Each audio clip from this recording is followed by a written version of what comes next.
আসসালামু আলাইকুম। আজ 25শে নভেম্বর 2024। ভালোবাসে বাংলাদেশ, টেক্সাস ডিএফডব্লিউ থেকে বলছি। আজ আবার আমাদের এই ছাত্র জনতা ডাক্তার ইউনূস সরকারকে আবার রক্ষা করেছেন।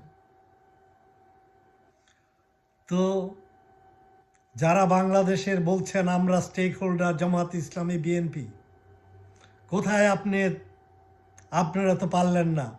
খালি আপনারা ক্রেডিট নিতে চান, ইলেকশন করে ক্ষমতায় এসে দেশকে আবার লুটপাট করার জন্য আপনাদের চিন্তা ভাবনা।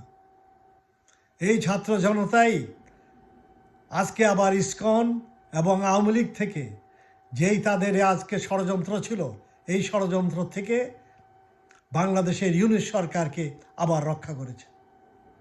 বারবার এই ছাত্ররা আমাদেরকে গত জুলাই মাস থেকে 16 বছরের আওয়ামী অত্যাচার থেকে রক্ষা করেছে। তারপরে আমরা এই ছাত্রদের বিরুদ্ধে কথা বলছি, লজ্জা করে নাই এইসব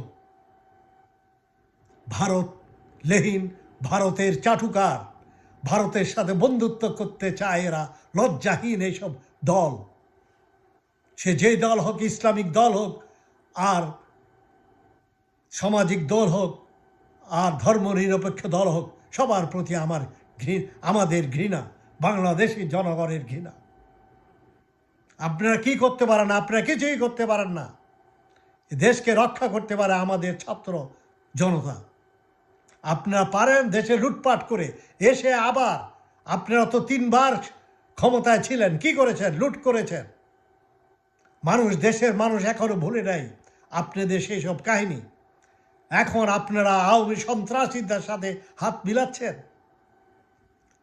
কিন্তু ইউনূস সরকারকে আজকে উল্টিয়ে দেওয়ার জন্য ইসকন শাহবাগ চত্বরে আওয়ামী সন্ত্রাসীদেরকে নিয়ে যেইভাবে আন্দোলনে নেমেছিল, তাদেরকে ধাওয়াও করে শাহবাগ চত্বর থেকে বিতাড়িত করেছে কে?